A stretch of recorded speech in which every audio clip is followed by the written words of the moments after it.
Mirá la super promo que nos traen nuestros amigos de Provincia Net Pagos. Podés ganar 10.000 pesos y sin moverte de tu casa. Te cuento cómo.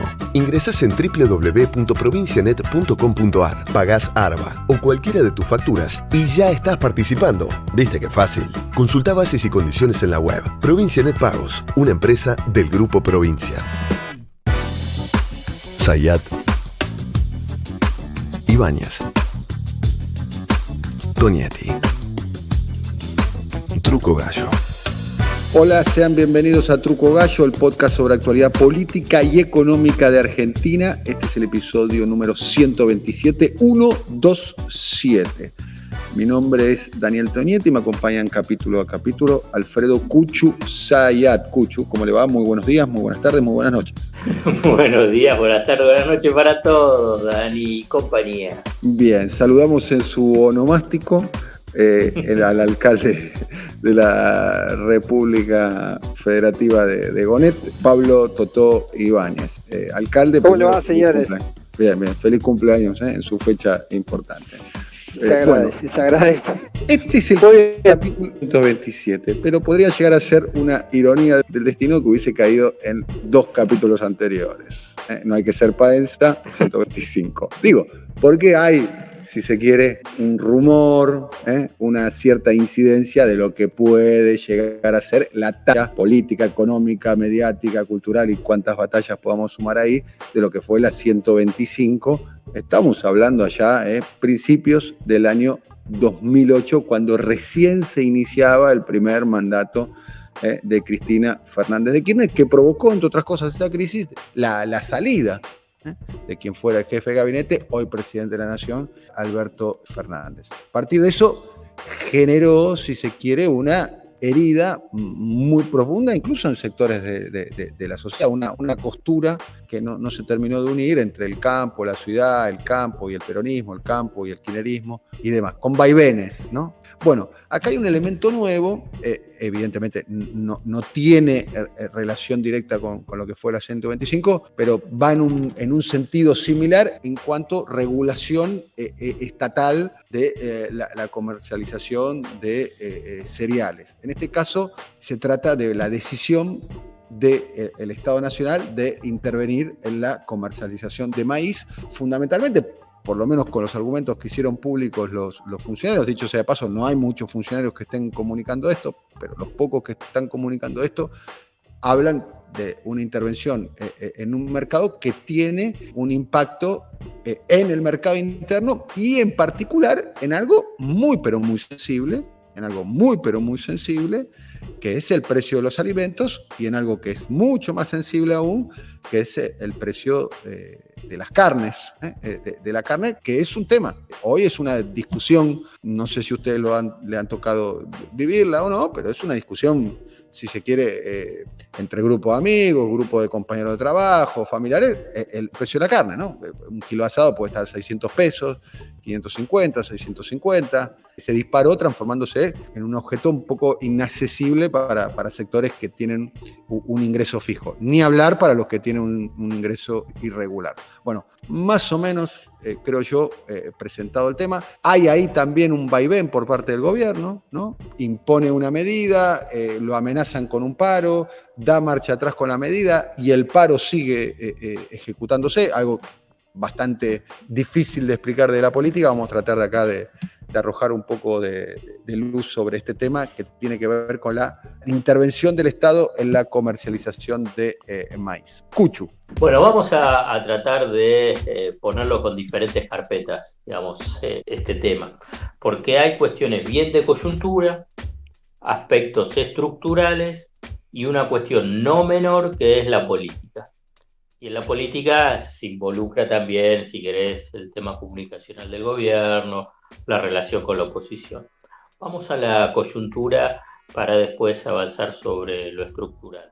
La coyuntura marca que el precio internacional de las materias primas y fundamentalmente del complejo agroexportador está creciendo en forma sostenida en estos últimos 3 meses. Hay diferentes razones de ese aumento el precio internacional. Estamos hablando de soja, trigo y maíz fundamentalmente, también el girasol, ¿Por qué? Y está aumentando primero porque hay unas previsiones de menores cosechas a nivel mundial de estos granos, porque viene un periodo de sequía, viene el famoso llamado La Niña, a lo que se le suma una tasa de interés cero a nivel internacional y un debilitamiento de lo que aún sigue siendo la moneda dominante internacional, que es el dólar.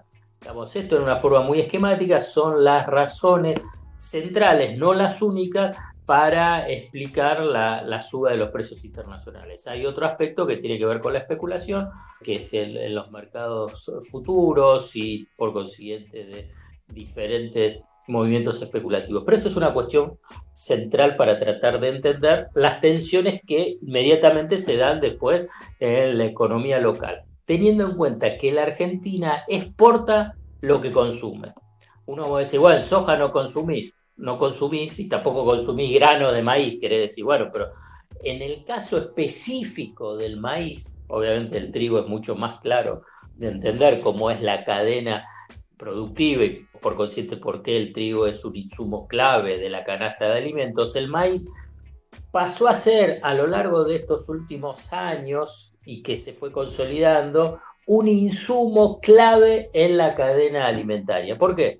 Porque para la cadena de carne porcina, aviar, o sea, pollo y vacuno por el tema feedlot, bueno, se empezó a utilizar obviamente el maíz como parte del alimento balanceado. Y si hablamos también de la cadena aviar, tenemos después los huevos. Y si hablamos también en la cadena ganadera, tenés el tema de la leche. Entonces vos fíjate, la relevancia del precio del maíz. Lo tenés carne vacuna, carne porcina, carne aviar, leche y huevo. O sea, algo fundamental en la canasta de alimentos del hogar argentino. Si suben los precios internacionales, ¿qué es lo que pasa? Suben los precios locales. Esto es una cuestión lógica, es muy fácil de entender. Si yo soy productor y a la vez yo le vendo a un exportador y el exportador a nivel internacional tiene un precio más alto, obviamente le paga más al productor. Y si después tengo que vender en el mercado interno, ¿por qué vas a vender a un precio más bajo que el internacional? No, entonces acompaña.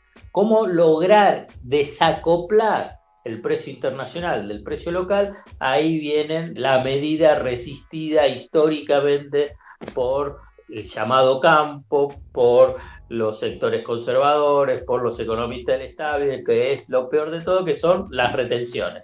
Las retenciones logra desacoplar esos precios. ¿Por qué? Porque pone un precio más bajo de ese precio de exportación.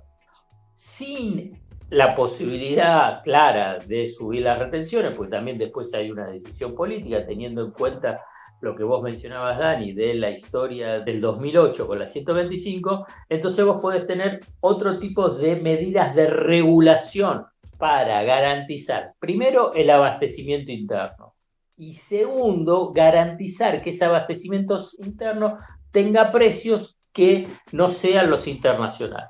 Bueno, ¿cuál fue el objetivo inicial de esa suspensión temporaria de exportaciones del maíz hasta el 1 de marzo? Precisamente eso, garantizar el abastecimiento y garantizar precios accesibles sin que se dispare la inflación.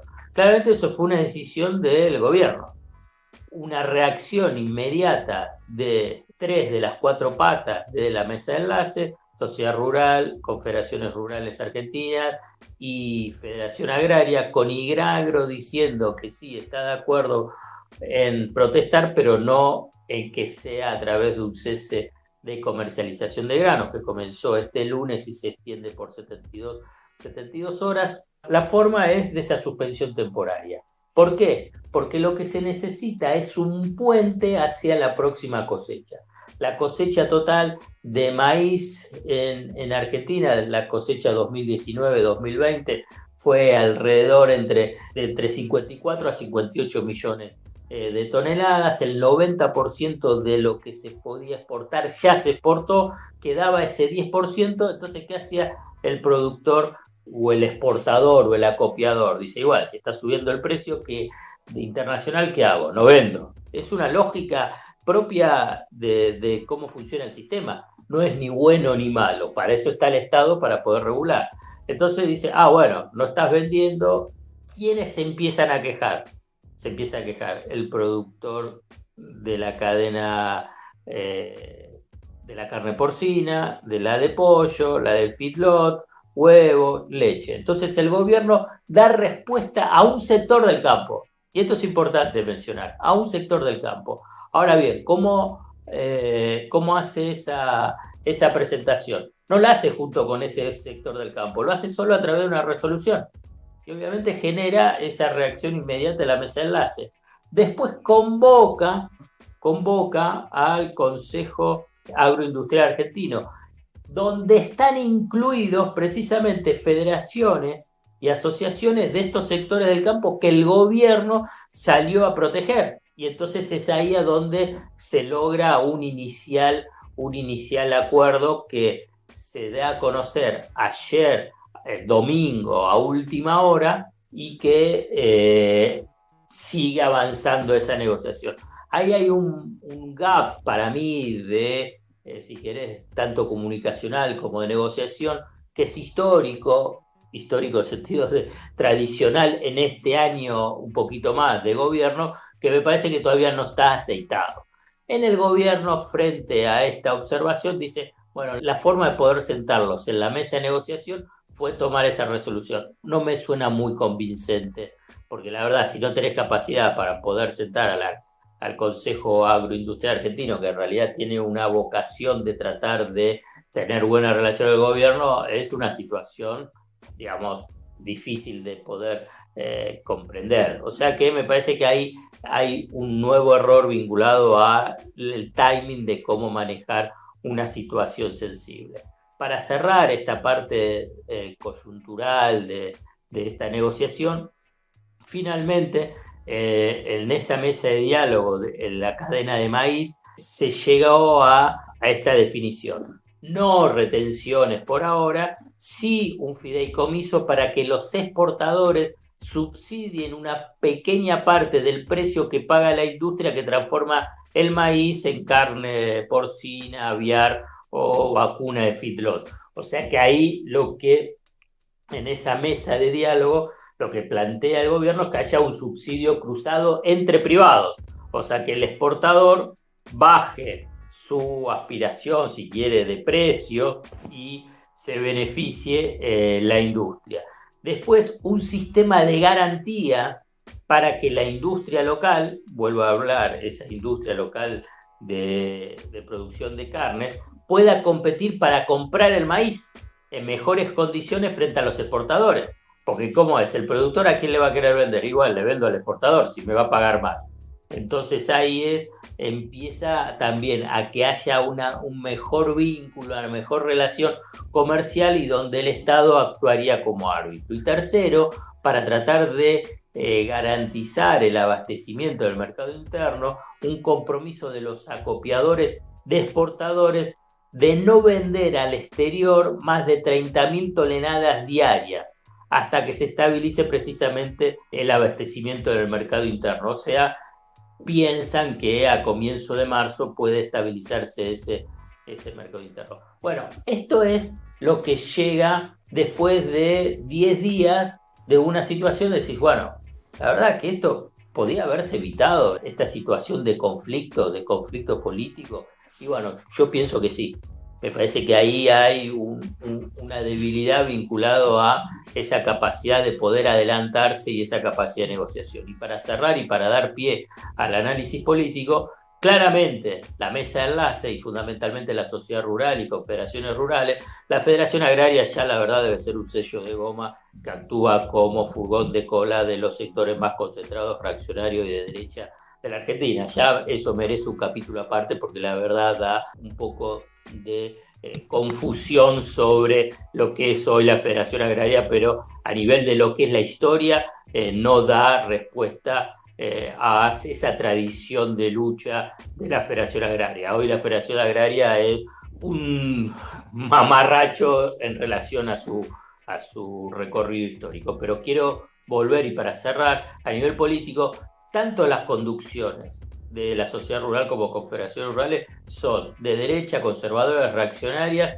y a favor del PRO. Pero las bases de esas cámaras patronales son todavía más reaccionarias y más de derecha. Tienen las posiciones muchísimo más duras. Y entonces cualquier medida va a ser utilizada como excusa para tener una posición dura de oposición al gobierno, con estrechos lazos con los sectores más duros del PRO.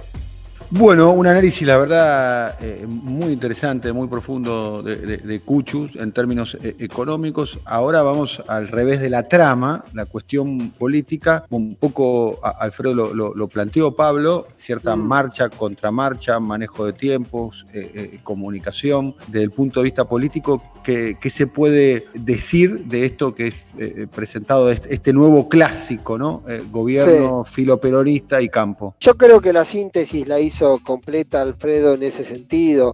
Evidentemente también a los vaivenes que suele tener el gobierno con la comunicación, que siempre me parece que hay una matriz de fondo, que tiene que ver con que la diversidad que hay dentro del gobierno hace que algunas medidas no siempre logren satisfacer a todos los actores. Yo creo que ahí están las claves de las cuestiones o de los ruidos repetidos en el gobierno. Puede ser en todo caso que esa haya sido la estrategia considerada o no, como dijo Alfredo, para sentar a la mesa a los interlocutores. Los podría haber convocado, venían en muy buena relación o en muy buen diálogo, para ser más exacto, con el Consejo Agroindustrial. Había una serie de elementos para poner sobre la mesa, la posibilidad de un acuerdo, de una ley compartida con ese sector, medidas y respuestas justamente para algunos de los planteos que venían haciendo, y por lo tanto aparece esto, corrido por la urgencia, corrido, como bien decía Alfredo, por la coyuntura, y el gobierno parece que tiene que reaccionar y tomar una medida que termina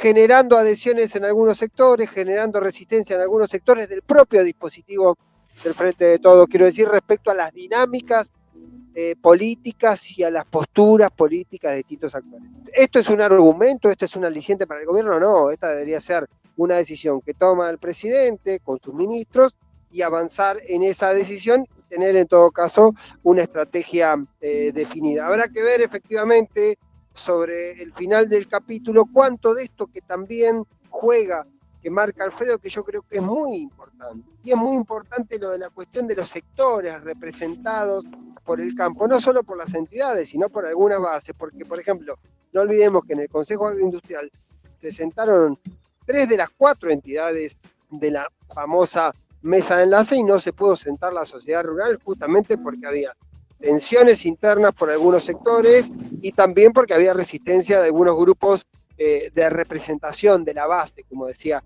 Alfredo, los representados que muchas veces piden más que lo que en todo caso la propia organización. De hecho, en varias conversaciones que hubo de mesas de discusión entre el gobierno y las entidades, varios dirigentes suelen poner sobre la mesa, con razón o sin ella, como a veces también es un recurso que suelen hacer los sindicalistas, yo esto no lo puedo ir a sostener, digamos, ante mis representados, por lo tanto esto no me alcanza.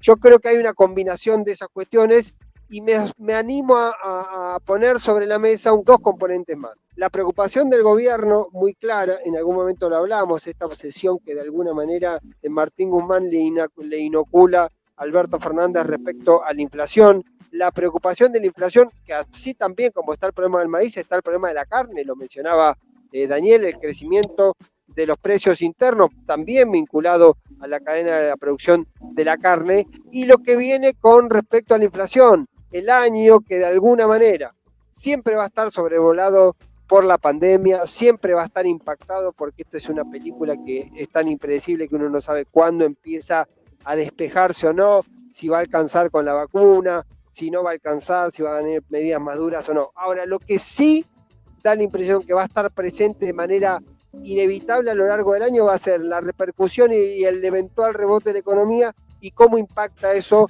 sobre la cuestión de la inflación. Y ahí me parece que está un poco en el eje final de todas las decisiones que termina tomando el gobierno, es tratar de poner una línea en esa cuestión de la inflación.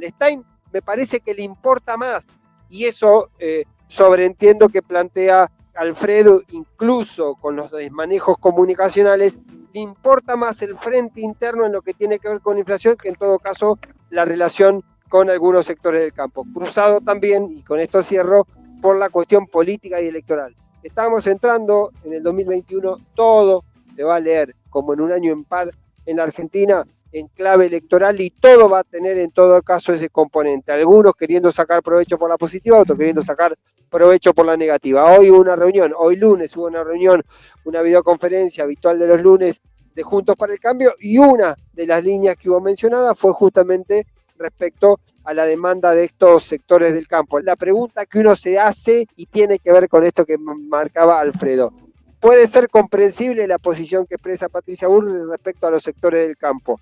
No hay una traducción que justamente el problema del precio internacional del maíz, si no hay algún tipo de regulación, algún tipo de intervención del Estado, repercutiría con muchísima más fuerza sobre los mercados internos, sobre la famosa historia de la mesa de los argentinos.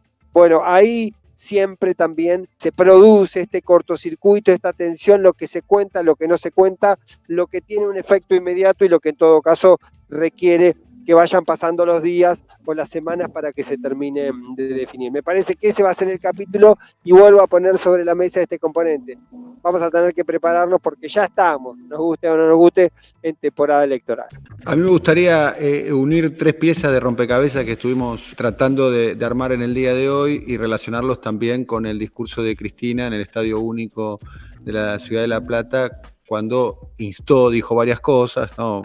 Vayan a laburar o buscar laburo, pero para mí lo más relevante de todo es algo que nosotros creo que venimos planteando acá como una de las dificultades actuales, y lo viene planteando Alfredo también en sus columnas dominicales, que es la recomposición del ingreso y equiparar tarifas, ingresos, salarios, precios.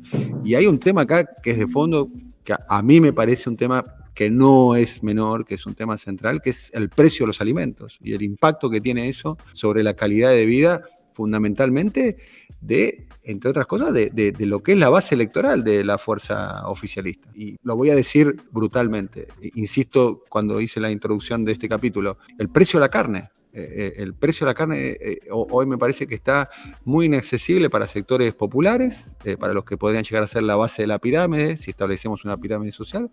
Pero creo que el precio de la carne se está empezando a transformar también inaccesible para hasta sectores medios bajos. Un asado familiar implica una erogación en una economía familiar hoy de ingresos básicos. Me parece que ese es un elemento a tener en cuenta, y también pareciera ser que es como un telón de fondo de lo que está sucediendo con esta disputa con los agroexportadores.